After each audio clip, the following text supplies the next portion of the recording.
This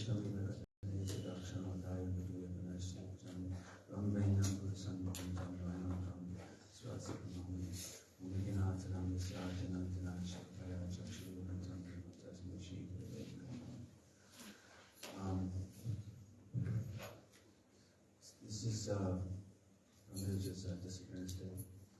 And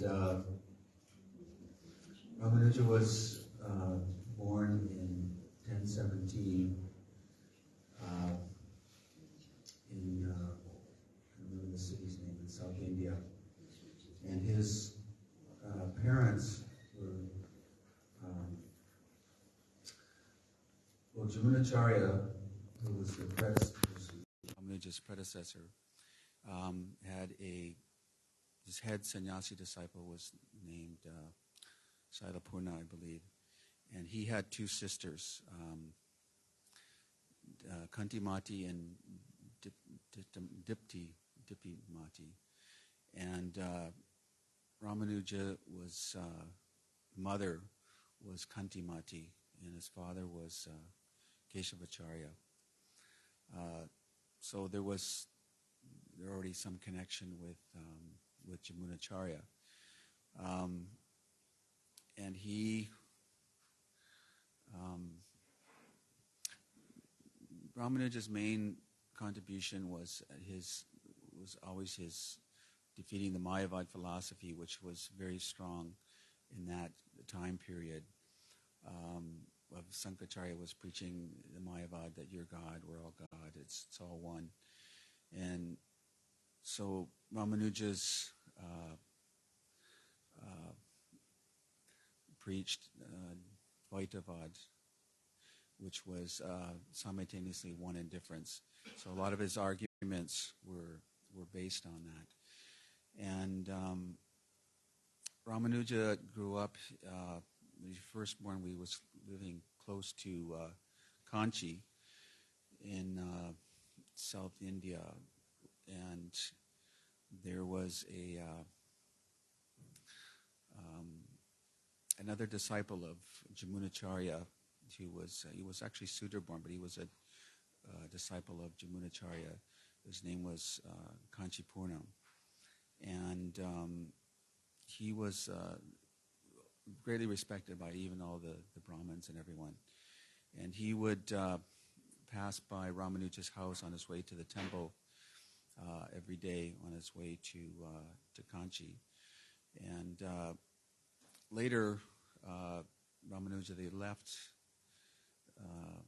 the village there and moved to Kanchi. And the Kanchi Purnam became good friends with Ramanuja. And at some point, Ramanuja was enrolled in a school. His parents put him in a Gurukul, but the teacher was a Mayavad teacher, Yadava Prakasha, I believe his name was. And he was a very strong proponent of Sankaracharya's philosophy. And as Ramanuja, he liked Ramanuja's, quiet, and peaceful nature. But it was one day when he was massaging his Guru Maharaj, someone came in and they quoted a verse from the one of the Upanishads, and I forget the exact was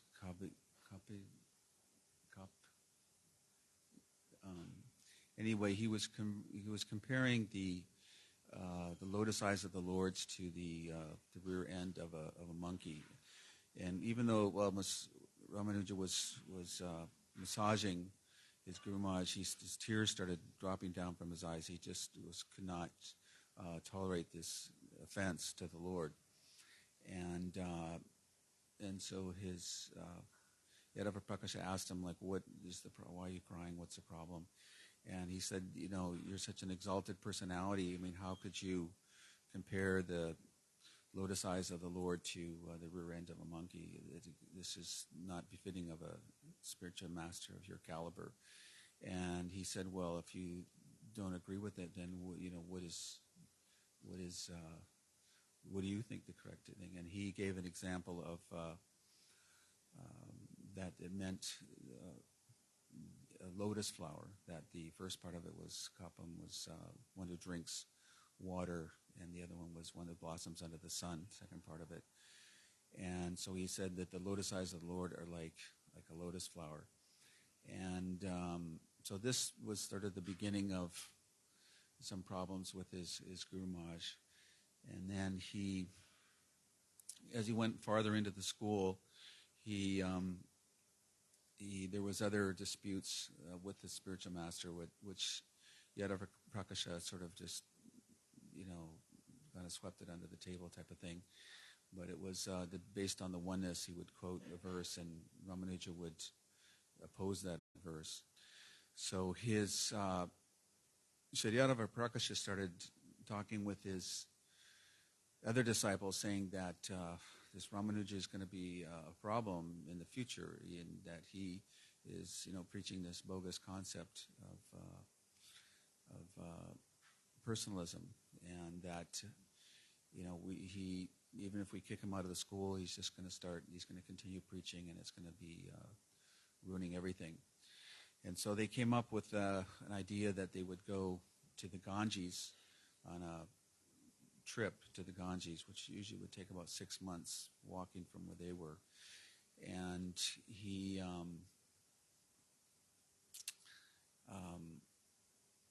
so they all agreed and to go. And there was one other person involved in this that was enrolled in the school, was Ramanuja's cousin. His name was Govinda. And Govinda was the son of his mother's sister, because we were talking about earlier how Sailapurna had 2 sisters. And so Govinda was from the mother's sister. So Govinda was also enrolled in the school. So when they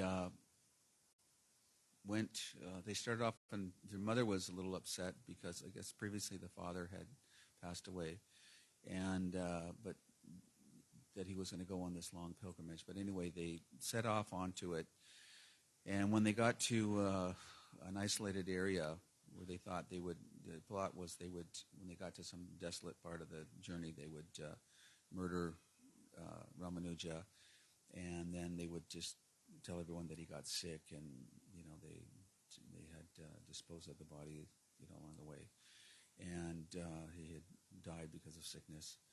So Govinda, I guess he heard his cousin, Ramanuja's cousin, overheard them talking that, okay, tonight this is a good place, and tonight we'll murder Ramanuja. So he pulled Ramanuja aside and he told him, this is what is happening. And so Ramanuja just went off and he ran off into the jungle, and he was 16 years old at that time, and he could hear voices calling way in the distance, and he just kept going through this desolate jungle path. And he just ran like most of the night, and then because of just fatigue and hunger and thirst, and he just basically collapsed in the early morning, and he slept until the mid-afternoon. And when he woke up, he saw there was a hunter, the fowler, I guess it was a hunter, was approaching him in the distance, and he was a very tall, dark figure, and he was with another lady, with him, his wife. And at first he was afraid, but then he spoke very calmly, and he said, "You look like you're a Brahmin boy, and what are you doing here in the jungle, and where are you from?" And he said, we're hunters, and we're actually going to Kanchi and Srirangam to do pilgrimage because we kill animals, and so we need to atone for our sins. So we're actually on our way to Kanchi, so you can come with us. And so Ramanuja was a little leery, but because of the peaceful nature and the calmness and just the whole feeling he was getting, he went with them. And they traveled into, because it was later in the afternoon, they traveled for some distance, and then they camped out. And then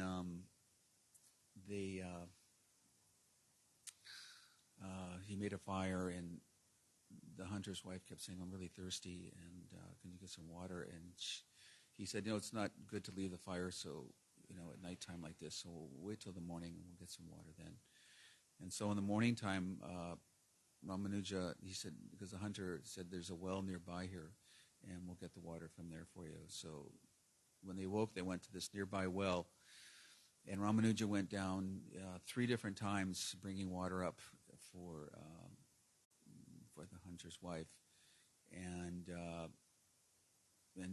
thirst was never satisfied. And then I guess when he came up for the 4th time, they were just gone. He couldn't see them anywhere, and then when he looked around, he could actually see the towering temple, the temple towers of Kanchi, and he could realize there was some village nearby, and he was shocked that actually he asked some people nearby, and he said, where is this place? And they said, this is Kanchi. We know you. You're one of, and yet of a Prakasha school. What are you talking about? And he was completely, began to weep, and he realized that that Lord Narayan and Lakshmi and Narayan had appeared and guided him through the jungle so late at night. And he began to weep, and he felt great jubilation at the same time that the Lord had saved him. And anyway, so if I'll let somebody else speak some more of the pastime.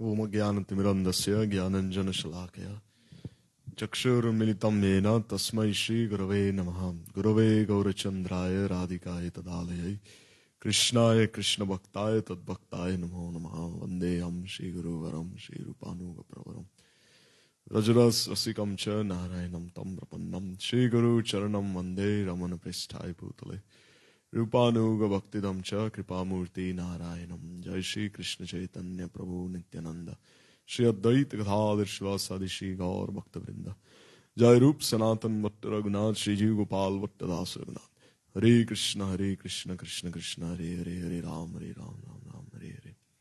So first of all, I offer my Shastanga Dandavat Pranams at the lotus feet of our spiritual masters.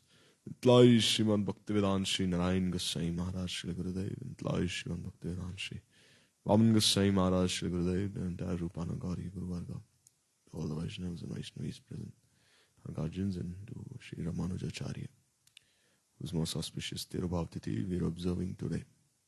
So, even like last year, they established a very beautiful deity of Ramanujacharya, made of gold, there in Hyderabad. The deity is called, they say the statue of equality, they say. Like, because Ramanujacharya, he looked at everyone with this equal vision, samadrishti. And therefore, like they say that there was no greater, Ramanujacharya, he was one of the greatest social reformers, they say. Because we know that Leela, like some days before, the Vaishnavas were speaking that Leela about Muni Vahan. That there was this one Vaishnava when he was like of a lower caste. So once he was like singing some kirtans, and we know this Brahmin, he was going to bed Sri Ranganath there at in the temple, in the Garbhagriha. So then Muni Vahan, he was in the middle. So then what did he do? He took one stone. And first he told Muni Vahan to go away from there. And we heard from the Vaishnavas, this Leela, that actually the road was very big. Muni Vahan was on one side. But still he was thinking Muni Vahan was disturbing him. So then he told him to get out of the way. But still this Muni Vahan, he was like absorbed in only thinking about Ranganath. So then what did he do? He took one stone and he threw it at Muni Vahan. And Muni Vahan was bleeding so much. And immediately Munivan, he came to his senses and he said, "Oh Prabhu, please forgive me." He said, "Please forgive me and I'll make way for you." And then he went the gates for the temple, then he opened. Because Ranganath, he felt this person had committed a big offense at the lotus feet of his devotee. So then anyhow, he said, "How should I atone for this?" Then he said, "You should atone by carrying this devotee on your shoulders and doing parikrama 4 times of the Ranganath temple." So that's why he carried Munivan on his shoulder and 4 times he did parikrama of Ranganath. And since then he came to be known as Munivahan. Because this Sri Vaishnava, he was known as Muni. So this way, this Muni, he carried this Vaishnava on his shoulders. So then he was known as Munivahan in this way. He is also called Periya Alvar, this Munivahan. So since then, even now, there in Hyderabad, there was one Sri Vaishnava, the Pujari of the temple. He carried one person from the schedule caste on his shoulders.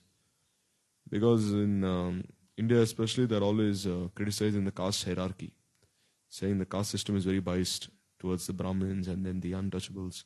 The low caste people cannot worship Bhagavan. So then one Pujari from the Ranganath temple, he was in Hyderabad, he had his own temple there, and he carried one person from the scheduled caste on his shoulders. And he said, "We have no any discrimination. Anyone can come and worship Ranganath," they say. Not necessarily being born only in a Brahmin family. Therefore we see in Ramanujacharya's line, people from all castes, all divisions of life, they come and serve Ranganath. They come and serve Varadaraj. They come and serve the Balaji, regardless of any caste. In the Sri Sampradaya, they have 4 places which are very important for them in the Sri Sampradaya, which is Sri Rangam, Tirumala, and Melkote, which is in Karnataka, and Kanchipuram. So these 4 places are very important for the Sri Vaishnavas. So Kanchipuram is considered to be like Tyag Mandap. It is Tyag Mandap because Varadaraj, he never keeps anyone with him. He always arranges for his devotees to go preach somewhere else. Like we see even Vedanta Desik, he was staying there in Kanchipuram. But even Vedanta Desik, he also left Kanchipuram by the order of Varadaraj. Varadaraj said, "Now you'll have to preach everywhere. Now you go." And Ramanujacharya also was staying there in Kanchipuram. And he also had to leave. And we see even Kanchipurna, he was also staying there. And he also eventually left. And he went to other places, but eventually he came back to Kanchipuram. So Kanchipuram is like Tyag Mandap. And Sri Rangam is Bhog Mandap. Because there, Ranganath is offered so many different kinds of bhoga. Like in Jagannath Puri. There, Ranganath, he's worshipped like Supreme Lord Narayan himself. No difference between that form of worship and the worship conduct in Vaikuntha. It's called Bhog Mandap there. And then in this way, this Melkote is considered to be Gyan Mandap. So in Melkote, there is one deity, Yog Narsingha. There, Narsingadev is sitting in this Yogasana there. So this deity there in Melkote was actually installed by Prahlad Maharaj himself. This Yog Narsimha deity. And there also, there's Cheluva Narayan there in Melkote nearby. Cheluva Narayan, it is said there's this crown that Garuda himself was carrying. And then he placed it there. And then on Vairmudi, this particular occasion, this crown, the darshan of this crown is given only on once. Every year, only on one day, this crown, everyone can have darshan of this crown. And thousands, lakhs of people come to have darshan of this crown. They said this crown belonged to Baladev Prabhu himself. And Garuda was carrying it and then he kept it here on Cheluva Narayan. Cheluva means so beautiful in Kannada. So Cheluva Narayan, he said that this crown is only meant for his Narayan. Because Garuda was thinking, now that Balaram has given me this crown of his, whom should I place this crown on? And he placed it on that deity there, Cheluva Narayan. Therefore, one can have darshan there also, near Melkote. And also, this Melkote is very special. Because when Ramanujacharya, when he was there in Sri Rangam, there was always this fight going on between the Shaivites and the Sri Vaishnavas. So there was one Shaivite king. He was very much against the Sri Vaishnavas. So he wanted Ramanujacharya to sign a document saying that Lord Shiva is greater than Vishnu. And then he even tried killing Ramanujacharya also many times. So then Kuresh he found out. Kuresh and Periyanambi is Mahapurna. So Kuresh, Periyanambi and his daughter, they found out that this king wants to kill Ramanujacharya. So then Kuresh, immediately he told Ramanujacharya that Gurudev, you have to leave this place now. This king is very antagonistic. He might attack you anytime. You please leave. Then he said, I am also coming with you. And Ramanujacharya, he left. But then Ramanujacharya couldn't dress as a sannyasi because he would easily be identified. So then what happened? Kuresh, he left his white cloth behind and he took the sannyas vesh of Ramanujacharya. And then Ramanujacharya, he was thinking, where is Kuresh? But Kuresh had already gone there to that king. And when he met that Shaivite king, the king told him to sign this declaration that Shiva is greater than Vishnu. Then Kuresh refused. There was also a debate. We know that Leela, how Kuresh, he defeated all the scholars. So then, before the king himself could order his soldiers to pluck his eyes out, what did Kuresh do? He himself plucked his eyes out. And even this Periyanambi was there also, Mahapurna, along with his daughter. So they tried killing them also. So then Ramanujacharya, he left Tamil Nadu and he came to Karnataka then. From there, from Tamil Nadu, he passed through these Nilgiri hills. There. He passed through the Nilgiri hills and there he was served by so many people of different castes. Even by the Adivasis living in the forest. They would give him honey. They would give him like coarse grains, which you cannot even eat actually. Coarse grains is like very like, it's grown straight out of the jungle. You have to like boil those type of grains so much. But anyhow, Ramanujacharya, whatever they offered, he gave it to his disciples. But he was fasting for like 8 days. And then his fast continued until 14 days. And then he came to one place called Kollegal in Karnataka. And then after coming to Kollegal in Karnataka, then he came to this one place where he met this king. He met this king and then Tondanur, the place is called in Karnataka. Tondanur is a very beautiful place. There Ramanujacharya stayed for 12 years in that place, Tondanur, incognito. So when he met the king there, he told Ramanujacharya that my daughter, she has like become half mad. So can you please cure her? So then this lady, his daughter won't even dress properly. She'd be half dressed. Then Ramanujacharya said, anyhow, you place your daughter there and cover her. You should place a screen between her and me. And then we'll see what is Bhagavan's desire. And then what did the king do? He washed Ramanujacharya's feet. And his daughter was on the other side. There was a screen separating them. Then this water that had bathed Ramanujacharya's feet, he sprinkled that on the daughter. And then immediately the daughter came to her senses. And she realized she was possessed actually. Then she dressed herself fully and she fell at the feet of Ramanujacharya. And then in this way the king and all his followers became the disciples of Ramanujacharya. So in this way, then the people there, some people, they became very envious of Ramanujacharya because the king and all his followers became his disciples. So then they arranged for the Jains to come and debate with Ramanujacharya. You see, in India, there are 3 different classes of intellectuals who are opposed to Sanatana Dharma ultimately. They are the Mayavadis, the Buddhists, and the Jains. So the Jains were also very much against Ramanujacharya. So then it is said 12,000 Jains came there to debate with him. 12,000. Because they are envious, he's preaching so much. So then when 12,000 of these Jains came, then what did they do? Because who are the Jains? They're actually followers of, they claim they're followers of Rishabdev. So then anyhow, when these 12,000 followers came, then Ramanujacharya, he manifested himself as Adishesh, as Anantashesh. He manifested like 100 hoods of his. And by manifesting these 100 hoods of Anantashesh, he defeated all the arguments of those 12,000 Jains. And even they became his followers. And so he stayed there, and then gradually he was seeing that this particular chandan that he puts on his forehead, it's called Tiruman, this chandan. Like you see, the Sri Vaishnavas, they wear this big tilak on their forehead. There they like have these 2 white lines, and then in the middle they have a red line. So then these 2 white lines, they signify Lakshmi and Narayan, and the red line signifies like devotion onto their lotus feet, like the color of Anurag. So then Ramanujacharya, he was thinking that my tilak is finishing now. Without this tilak, how can I even do my sadhan bhajan? So then he was praying to his Prabhu, that Prabhu, where can I find this? Because I cannot go back to Tamil Nadu now. I have to stay here. So then, there in Tondanur, Vishnu, he appeared in a form as Tirunarayan. So Tirunarayan, he appeared to him and he came in a dream to Ramanujacharya and he said that I am here. They buried me here. So kindly you take me out. there's a thick tulsi bush, there are many tulsi trees, and they've buried me here. So then Ramanujacharya, he went looking everywhere. Then underneath one particular tulsi bush, like cluster of tulsi trees, tulsi plants, there he saw one very effulgent halo coming out, emanating from like an anthill. Then he was thinking, where is this effulgence coming from? From this anthill. So immediately he called his followers and he said, dig this place. Then Ramanujacharya himself also started digging this place, that anthill, underneath this tulsi bush. So there he found this deity of Tirunarayan. Very beautiful deity. So then we know in the Sri Vaishnava line, they especially like taking the Utsav Vigraha out on processions. The Utsav Vigraha is like a smaller deity. Like we see during Chandan Yatra, they bring Madan Mohan out. Madan Mohan is the Utsav Vigraha of Jagannath. They take Madan Mohan to Narendra Sarovar and there he performs his boating pastimes. Similarly here in Sri Vaishnava line also, they bring the Utsav Vigraha out.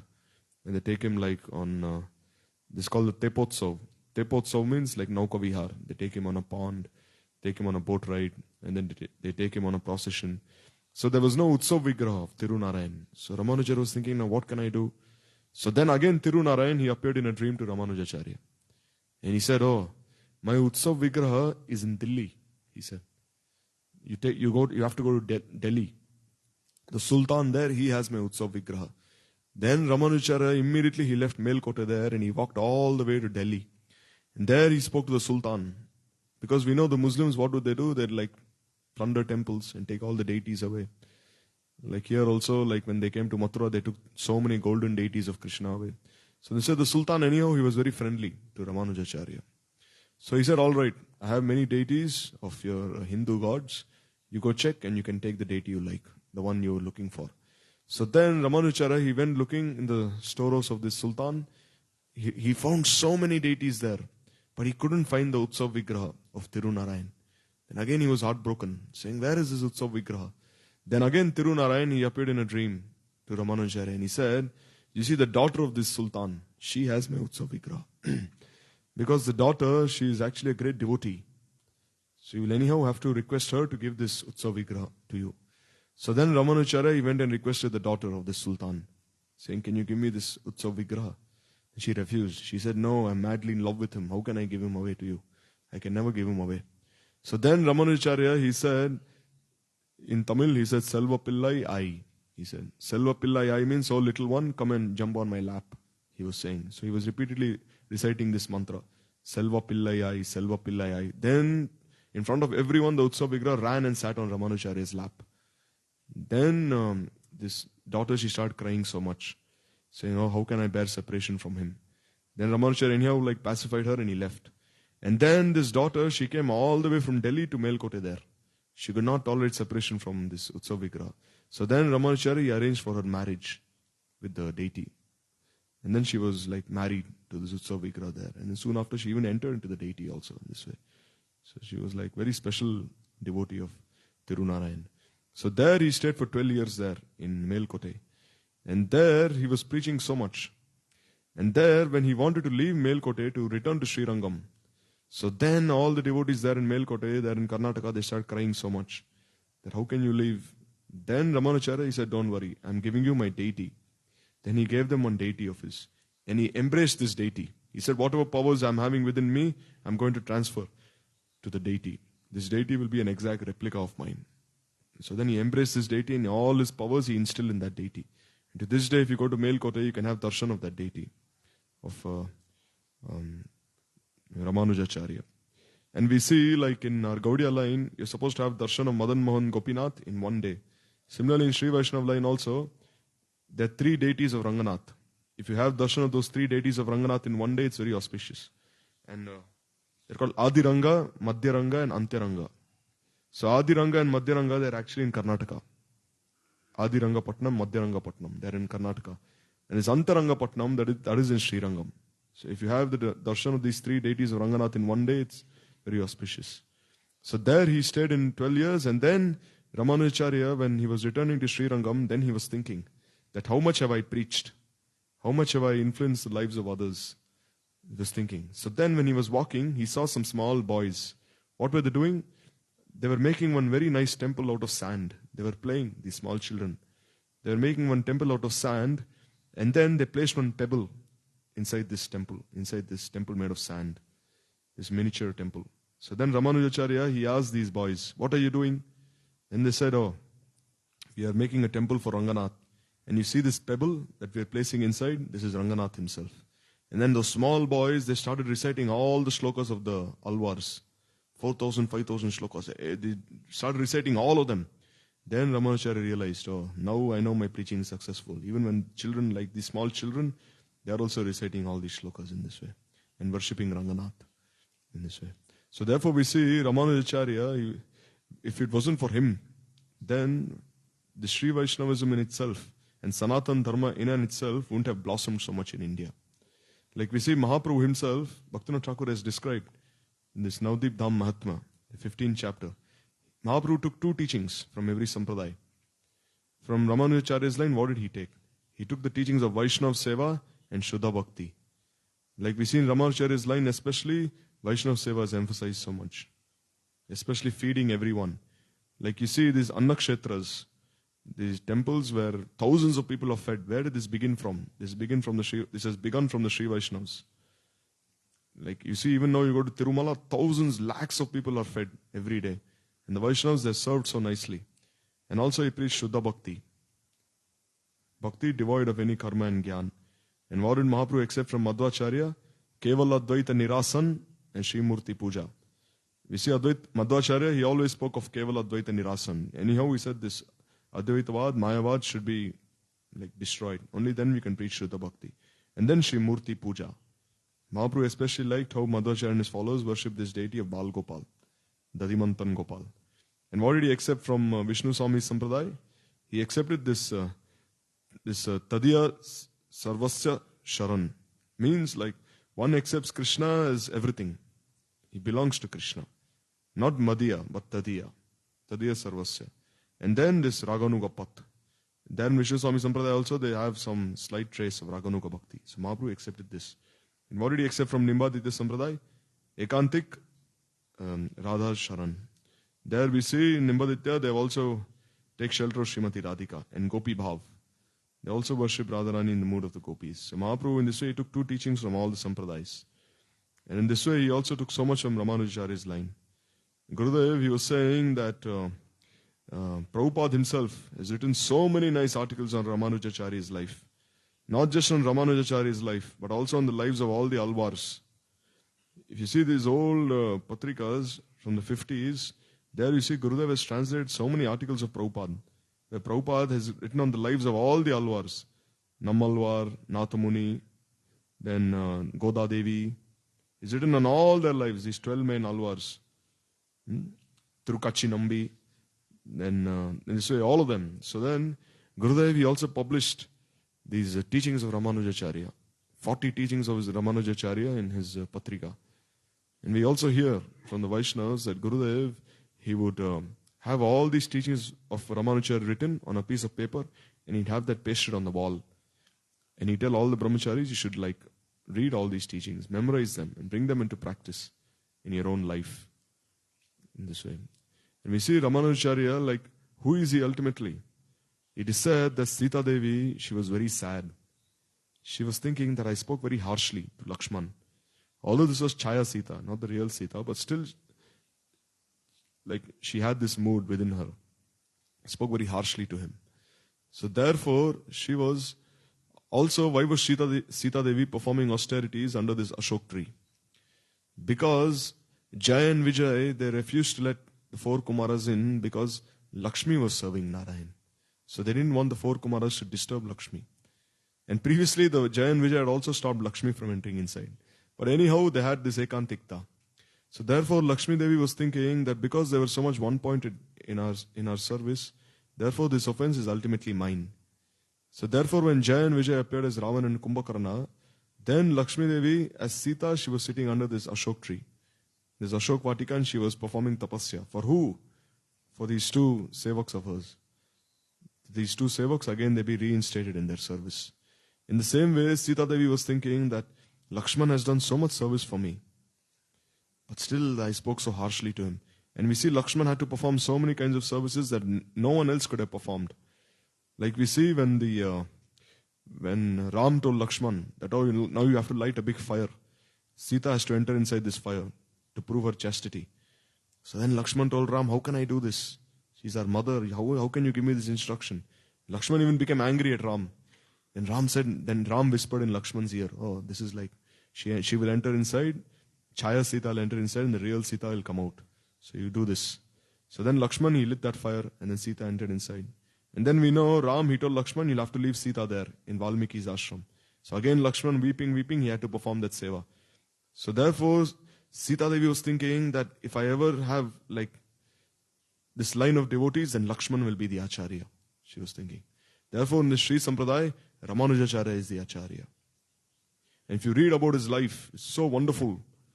It is said that before we learn about Ramanujacharya's life, we should know the life of this Kanchipurna. It's very important to know about his life. Because Kanchipurna, it was by his blessings that Ramanujacharya was born. Because Kanchipurna, he was staying in one place called Dharmapuri. Even now it's there in Tamil Nadu, Dharmapuri. Now, and during Kanchipurna's time, it was called Punamali. Punamali means many flowers used to grow there in that place. He had a very beautiful flower garden. So then, Kanchipurna, he was very devoted servant. His parents also used to like him so much. He had like 3 other brothers, but he was the favorite. And every day he'd make garlands for Varadaraj. He'd walk all the way from Punamali to Kanchipuram. Many like kilometers. And then he'd offer these garlands. And Varadaraj himself would appear to him and say, oh, today I want this yellow colored garland. Garland made of yellow flowers. Today I want garland made of jasmine. Today I want garland made of some other kind of flowers. And Kanchipurna, he would make those garlands.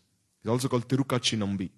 So then, this Kanchipurna, when he would walk from Punamali to Kanchipuram, there in the middle, Ramanujacharya's father, Kesari, Asuri Kesari, he was staying there. Asuri Kesari Somaya, his name was. And like we hear, his wife's name was Kantimati. Kantimati and Deeptimati were sisters. Of who? Of Shailapurna. They were the younger sisters of Shailapurna. And Shailapurna was a direct disciple of Yamunacharya. So then, when Kanchipurna would walk all the way from Punamali to this Kanchipuram, then Ramanujacharya's father would tell him, I don't have a son. Like, please bless us that I have a son. So then, Tirukachi Nambi, Kanchipurna, he said, all right, I'll ask Varadaraj. He had a very intimate relationship with Varadaraj, Kanchipurna. It is said that when his father died, Kanchipurna's father, then whatever land he had, his brothers took everything away. And Kanchipurna was a Nishkinchan Vaishnava. He said, all right, you take everything away, I don't want anything. Then Varadaraj appeared to Kanchipurna in a dream. And he said, what are you doing? There's such a nice flower garden where you make flowers for me. And you're giving that away also. You have to take that back. Don't give it to your brothers. Varadaraj said, your brothers, they're only going to use that for their own purpose. So then Kanchipurna, he went and told his brothers, you'll have to give that back to me, my portion of the land. Why? Because Varadaraj has told me that whatever flowers are grown there in that garden, I'll have to offer to him. So then anyhow, his brothers gave that piece of land back to him. And then Kanchipurna, he'd make all these garlands for Varadaraj. And then it is said that in the Varadaraj temple, all the sevaks would leave during night except Kanchipurna. Varadaraj, he had told all his sevaks that all of you should leave except him. He should be there with me until midnight. And he should be fanning me. I like his seva so much. And Kanchipurna, he would be fanning him. It is said that once Kanchipurna, they offered some sweet pongal to Varadaraj. Like we see in Tamil Nadu, they like making a sweet pongal there. So then when Kanchipurna, when he was offering this sweet pongal to Varadaraj, then Kanchipurna was feeding him by his own hands and Varadaraj was eating this way. Kanchipurna was feeding him by his own hands and Varadaraj would be eating everything. And then the whole pot was empty. And then the pujaris, they came the next morning, they saw Kanchipurna's hands were like full of this sweet pongal in this way. And then they said, oh, you've eaten everything. And you're saying that Varadaraj has eaten. And then they wanted to beat him, saying, this is what you're doing, this is your seva. You're giving your remnants and you're saying, this is Varadaraj's remnants. Kanchipurna didn't say anything. He remained silent. So then Varadaraj, he again appeared in a dream to his sevaks and he said, all right, you make 1,000 pots of sweet pongal and you keep it here inside this temple. And you see, in one night, I'll eat everything. Then you'll believe what Kanchipurna is saying. Then they made 1,000 pots of pongal and they kept it there in the night. So no ordinary human can eat 1,000 pots of pongal. Big, big pots. So then that whole night, Kanchipurna, he fed the 1,000 pots of pongal to Varadaraj. Just as Mother Yashoda would feed Krishna. He was feeding him, and the entire night everything was finished. And they all fell at the feet of Kanchipurna and begged for forgiveness. He was a very intimate sevak of Varadaraj. It is said that Kanchipurna, he had one sevak called Varada, one small boy. He would like carry his shoes, carry his umbrella, everything. So once Kanchipurna had finished his seva there to Varadaraj, then as he was about to leave the temple, he said, "Oh Varada, where are you? Come here."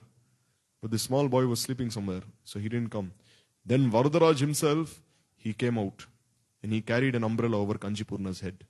He carried the shoes of Kanchipurna. And then Anantashesh himself was acting as an umbrella. Sometimes even the Sudarshan Chakra came and was protecting him from the heat there. It's very hot there in Tamil Nadu. So then in this way, Kanchipurna, he was walking and then he looked behind. Then he saw no one was there. Then he asked this small boy, Varada, who came running to him, "Who was carrying this umbrella over my head? And who was carrying my shoes?" And he said, "It wasn't me, I was sleeping." Then Kanchipurna, he looked at his shoes. Those shoes had the emblem of this tortoise. And then he realized those were the shoes of Varadaraj himself.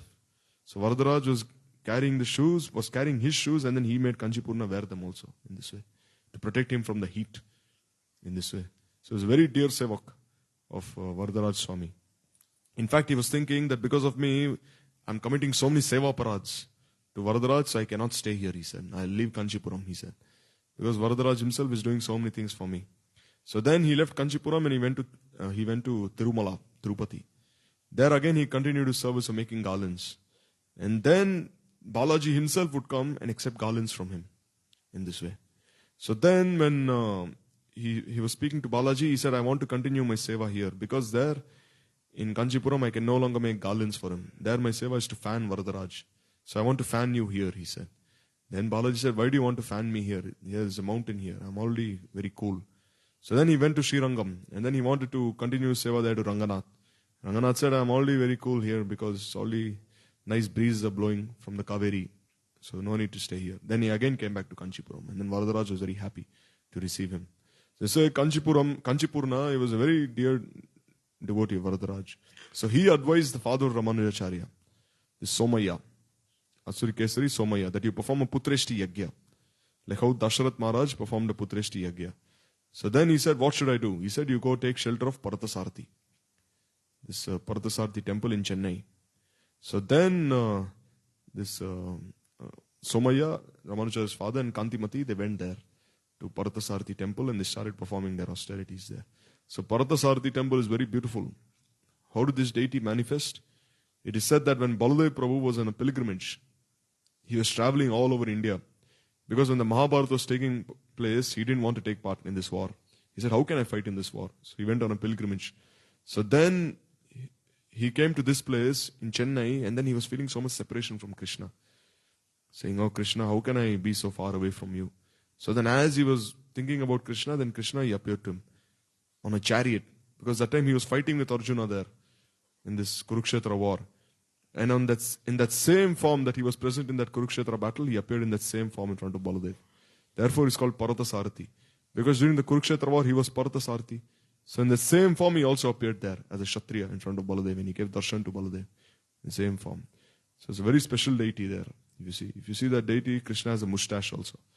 Because they say Krishna was Kshatriya, so we give him a mustache also there. Maybe the only deity where Bhagwan has a mustache there. So then Ramanujacharya, his parents, they started performing austerities there and soon after they were blessed with this boy, this Lakshman Desik. And then we see who was Lakshman Desik's guru. It was actually Yamunacharya. And Yamunacharya's life in itself is so glorious also. Yamunacharya was the grandson of Nathamuni. Nathamuni is one of the 12 Alvars. Nathamuni, he had a son called Ishwar Muni. So Ishwar Muni and his wife, they were doing Vrajmandal Parikrama. So when they were doing Vrajmandal Parikrama, they were praying to Yamuna Devi to have a very nice son. And by the mercy of Yamuna Devi, Yamunacharya was born to them. Therefore they named their son as Yamunacharya in this way. But then his father died when he was very young, Yamunacharya. So then he was like basically an orphan. And his grandfather also died. So he was raised like in so much poverty. But then he took shelter of his guru at a very young age. And his guru, he stayed in his ashram for 12 years. So that time there was one Pandit. His name was Kolahal. Kolahal means what? Great commotion. What would he do? He'd defeat all the scholars, and then whoever would lose would have to give him tax every year. So then this Kolahal, he had also defeated the guru of Yamunacharya in a Shastrik battle. And then the guru of Yamunacharya didn't give him tax for 2 years. For 2 years he didn't give him tax. So then the soldiers of the king, they came there. They were looking for his guru. Then they came to the mutt of Yamunacharya. They said, "We're looking for your guru. He didn't give tax for 2 years." Then he said, "Why should my guru give tax?" Because he was defeated by this Kolahal. Then he said, "Who is this Kolahal? You tell this Kolahal that even one small boy can defeat him in this Sanskrit, in this battle of rhetoric. Go and tell him." So then they went and told Kolahal that this small boy is challenging you. And Kolahal became very offended that I've defeated so many scholars. Who is this small boy? And he said, "All right, bring him here." Then they brought the small boy. And then the small boy said, "I'll never come alone. You have to send some soldiers with me. Who do you think I am? I'll have to walk alone. I'll sit on a palanquin, then you take me there." Then the soldiers came, they carried him on a palanquin all the way to the palace. So then he met this Kolahal. So then first Kolahal started asking him very simple questions on Sanskrit. Then Yamunacharya, he said, "Don't insult me in this way by asking me such simple questions. You ask me some good questions." And then when Kolahal started asking him all these questions, then immediately Yamunacharya, he cut all his arguments. Then Yamunacharya, he told this Kolahal, "Now I have 3 questions to ask you. You have to refute these 3 statements that I make." So the first statement he said was that your mother is barren, he said. He said, means your mother didn't have any children. So then Kolahal was thinking, how can I refute this statement? No, he said your mother is not barren. So he said you have to refute the statement that she is not barren, means she never had children. So Kolahal was thinking, how can I refute this statement that she is not barren? Because if she was really barren, if she didn't have any children, then how was I born then? He was thinking. Then he says, a nonsense question, he said. You asked the second question. Then he said, the second question you'll have to refute is that the king, he's the supreme emblem of purity. He has so much purity within him. So you'll have to refute this, he said. And he said, how can I refute this? So are you implying that I should say that the king is very sinful? How can I say this? Then he said, the third you'll have to refute, you'll have to say that, he said the queen is very chaste.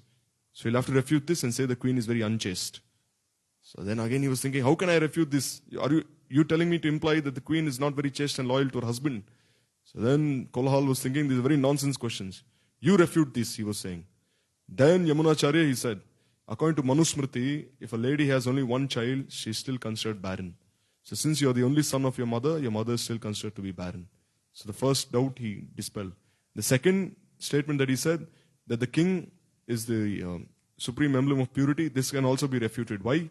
Because the king, he gets 1/6 of the sinful reactions of all the citizens. So in this way, he is also not pure in the ultimate sense. And then the third statement, that the queen is chaste, he refuted this also. He said the queen is actually not very chaste. Why? Because the king is considered to be the embodiment of all the demigods, particularly 8. See, she's not just married to the king, she's married to all these 8 demigods. So in this way, he asserted himself. And the king, being so impressed with him, he gave half his kingdom away to Yamunacharya. But still, Yamunacharya, although he was a king, he became so much absorbed in his kingly duties that he forgot his mission. So then Nathamuni, he inspired one of his disciples in a dream. Go and save him. He's become a Vishayi now. He's become a bhogi. Go and save him immediately. So then this one Vaishnava, he wanted to see Yamunacharya. But then because he was a king, he would not give his audience to anyone, his darshan. So he had to wait in line. So then what would he do? He would make some nice sabji out of shak. He would offer it to his Prabhu and he would give it to this king. He would tell the personal cook, give it to this king, Alabandar. He was not called Yamunacharya, he was called Alabandar, the friend of all. So then he would give it to this king. And then every day he'd eat this shak. He was so happy. Then one day he didn't receive this shak. And he was thinking, where is this shak? You haven't given me this shak. Then they called this Vaishnava. They said he was cooking this shak for you. So then he fell at the feet of this Vaishnava. He said, as soon as I've been eating this shak, I'm feeling that my heart is being transformed so much now. My devotion towards Ranganath is blossoming so much now.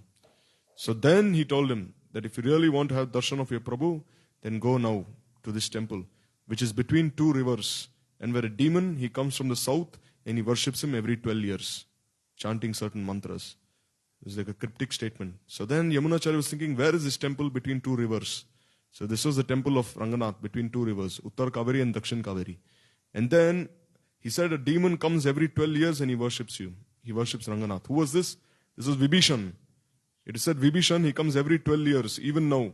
Every 12 years he comes and he himself performs Archan there of Ranganath, chanting certain mantras there. So then Yamunacharya, he left everything there. And then he became a great devotee of Ranganath. So this same Yamunacharya, once he came to have darshan of Lakshman Desik. He came to see Ramanujacharya. But then he saw Ramanujacharya, Yadav Prakash was keeping his hand on Ramanujacharya's shoulder. So he was thinking, now is not the right time. Because Yadav Prakash is still controlling Ramanujacharya now. So when he becomes completely free of him, then I'll speak to him. But then we know that soon after, this Yamunacharya, he disappeared actually. When he was leaving, all his disciples were weeping so much, they wanted to commit suicide in separation from him. But then he said, no, committing suicide will not solve anything. You'll have to preach the mission of our Prabhu. And then in this way, Yamunacharya, he sent this Periya Nambi, this Mahapurna. He sent Mahapurna there because Mahapurna had to teach all the shlokas of the Alvars to Ramanujacharya. So every day, this Periya Nambi, he would teach all the shlokas of the Alvars to Ramanujacharya and receive so much siksha from him in this way. And then gradually, Ramanujacharya's heart started like becoming more and more influenced. And then eventually we know he left Kanchipuram and he went there to this Srirangam there and he started staying there. Meanwhile, Ramanujacharya's cousin Govinda, he was the son of Deeptimati. Deeptimati was the younger sister of Kantimati. So Govinda, he had actually become a Shaivite. Because when he went with his guru to Kashi, Banaras, where he was bathing in the Ganga there, he found one Shivlinga. So then when he found that Shivlinga there, he said, now I'll no longer go back to Ranganath. I'll just worship Shivji here. And then he started staying in Kalahasti. He started staying in Kalahasti and he started worshipping Shivji there. And then there, Shailapurna, he was staying in Srisailam.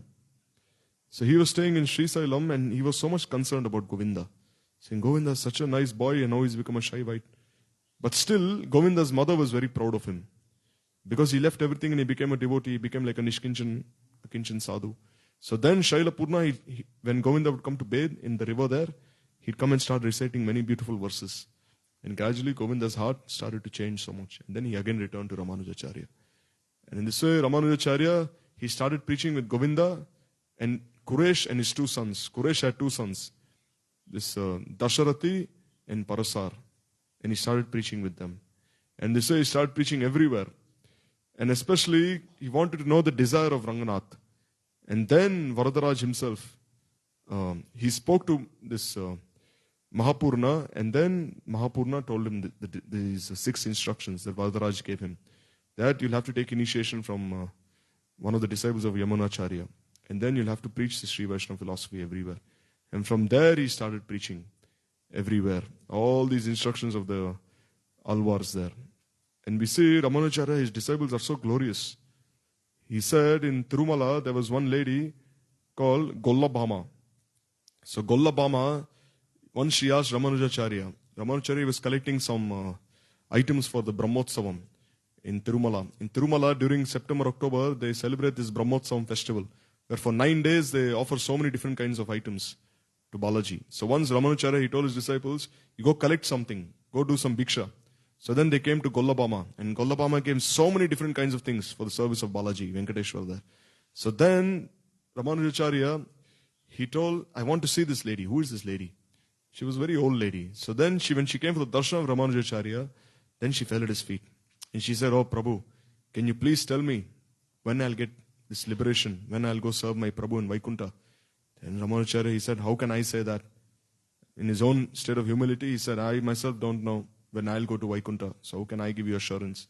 Then Gollabhama said, all right, you should sign one letter which says that this lady Gollabhama will eventually go to Vaikunta. I'll write this letter down and you should sign it. And she gave this letter to Ramanujacharya. And then Ramanujacharya, he signed that letter. And they say, all right, he signed it. And then Gollabhama immediately, she took this letter and she ran to where this deity of Balaji was present. And then she showed that letter to Balaji. Here I have the approval of Ramanujacharya. Then immediately in front of everyone's eyes, what to speak of eventually, in front of everyone's eyes, the Viman came from Vaikuntha and took her away to Vaikuntha there. And he had one more disciple called Chinnaya. So Chinnaya, he would sing songs and this Balaji would come and dance in front of him. So then once Chinnaya, he asked Balaji, when will I go to Vaikuntha? And Balaji said that I cannot say. Then you're dancing when I sing Kirtan. How come you're not taking me to Vaikuntha? Then he said, because you're making me dance out of your own desire. You're not under the Anugatya of Ramanujacharya. When you place yourself under his Anugatya, then I'm really dancing to your tunes. Now you're forcing me to dance. But when you take his shelter, then you'll see that I'm dancing out of my own free will. I'm not dancing out of your compulsion. So then he took shelter of Ramanujacharya also. And then Ramanujacharya had another disciple called Anantacharya. Anantalvar. So this Anantacharya, it is said that when Ramanujacharya was in Srirangam, he asked some of his disciples that no one is worshipping Balaji there. There is no one to worship him. So some of you go there. Some disciples said, we have taken Kshetra Sannyas. How can we leave Srirangam? And some said, we want to be with you. We cannot go there. In this way, then he looked towards one Grihastha, Anantacharya. He said, I'll go there, Gurudev, and I'll serve. And his wife was pregnant. His wife was carrying a child. But still he said, I'll take my wife and we'll serve there. We'll serve Balaji there in Tirumala. And then when Anantacharya went there, he saw there were such beautiful gardens there on the mountain. Because Balaji's temple is situated there on this Sheshachalam. Where the 7 hoods of Anantashesh, they serve as like the foundation for the temple. So then Anantacharya, he was staying there and every day he'd make like very nice garlands for Balaji. But then he was thinking, soon the summer is going to come. So I'll have to dig a pond to store some water for Balaji's seva. So then he and his wife was pregnant, but still they start digging this land for this pond to store some water so that they could use that water to water the trees there. And then when he was digging this pond, one small boy, he came there and he said, oh Baba, I want to help you also. Can you please engage me in some seva also? Then Anantacharya became very angry at this boy. He said, go away from here. My Guru Maharaj has given me this seva. So then that boy, he ran away from there. Then he went to the wife of Anantacharya. So she was like more gentle. So she said, all right, here. And then she would give him some of the sand, some of the mud. Here, you take this mud and put it somewhere else. Then Anantacharya, he saw his wife doing this. He said, what are you doing? Our Guru has given this seva and you want to distribute this seva to someone else. And then he chased that boy away. Go away from here. Then this boy, again he came 2-3 times. Then what did Anantacharya do? He started chasing this boy then with this spade that he was using to dig the ground. Then he threw this spade at that boy. And the spade hit that boy at the lower chin. And there he was bleeding, this boy. But then Anantacharya was so absorbed in his seva, he didn't notice this. So then Balaji, when he was in the temple, he requested one of his sevaks, go and call Anantacharya here. So then the sevak, he went and told Anantacharya, Balaji is calling you, come and see him. Anantacharya said, I have no time. Because if I come and see him, then these flowers will dry. They'll wilt away. Then how can I make a garland for him? Then again Balaji sent him a second time, go call Anantacharya here. Anantacharya said, I cannot come. Because this is my Guru Seva. How can I leave my Guru Seva and serve him independently? I cannot do this, he said. I cannot serve him independently, leaving my Guru Seva. The third time again he sent him. Balaji said, if he doesn't come to see him, tell him to leave then. No need to even stay here and do his seva. Then Anantacharya said, tell me to leave. He is also a guest here and I am also a guest. This place was present even before he came. He's been staying here for like some hundreds of years now. And I've been staying like maybe a couple of years. So both of us are guests here. So being a guest, how can he tell me to leave? So in this way, Anantacharya was saying. So then Anantacharya, he went there anyhow to offer one garland to Balaji. And then he saw that Balaji was in Man now. So he just left that garland at the side and he went. But then when he looked at the chin of Balaji, he saw some blood was coming. He saw some blood. Then he said, what? How is this blood coming? Then Balaji said, oh, you are asking me how this blood is coming. You threw that spade at me. I was coming to serve you and your wife, and you chased me away from there. And you threw the spade at my chin. And see, now blood is coming. So then immediately Anantacharya, he took some herbs. He made a paste, one ointment, and he applied it at the lower chin of Balaji in this way. So to this day, every day they offer this ointment there at Balaji's lower chin. To this day, the pujaris, they offer it there. And there, when they do parikrama, they don't do parikrama clockwise, from left to right. They do parikrama anti-clockwise. Because when Anantacharya was chasing this boy, he was chasing him in an anti-clockwise way. So therefore, they're following in the footsteps of Anantacharya. They are also doing parikrama anti-clockwise. And that spade that he used to throw at Balaji, to this day, that spade, you can still have darshan of that tool that he used. So they say Ramanujacharya has such disciples. When Anantacharya requested Ramanujacharya to come to Tirumala, Ramanujacharya didn't even walk. He crawled on his knees. He said, how can I walk on Adishesh? The 7 hoods of Adishesh. So he crawled on his knees. You can imagine, like 8 kilometers, he just crawled on his knees and he went all the way there. And then when he came all the way there, when he came down, he saw some sweets. His disciples had some sweets offered to Balaji. And he saw these sweets had some ants. Then he said, now again we'll have to go back to the top. Then again they crawled all the way to the top. And then his disciples said, Gurudev, why did you tell us to crawl all the way to the top again? Then he said, you see these ants, they're not ordinary. This Tirumala is non-different from Vaikunta. So these ants are Vaikuntavasis. So we're taking them away from Vaikunta. So now release these ants here. And then they released all those ants there from the sweets. And then again Ramanujacharya, he came all the way crawling down in this way. There's so many leelas about Ramanujacharya there. There they even tried saying that the deity of Balaji is the deity of Lord Shiva. And then so many other leelas, many wonderful histories happened there. So in this way, this Ramanujacharya is like a beautiful star, like the moon itself in one way. And Prabhupada, he accepted sannyas following his line in this way, following the line of Ramanujacharya.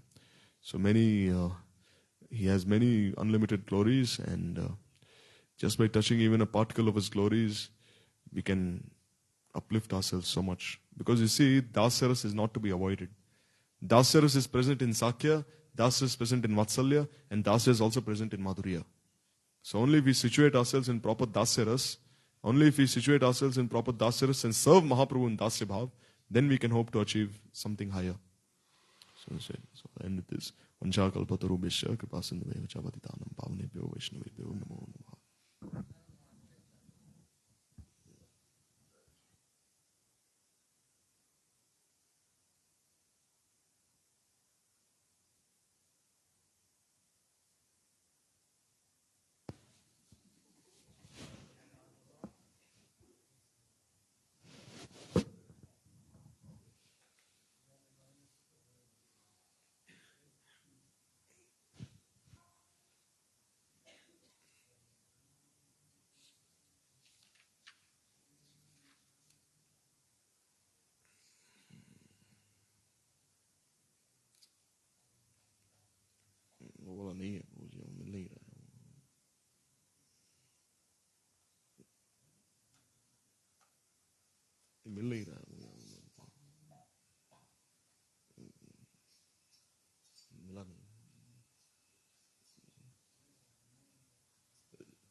Hari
Jai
Jai Prabhupada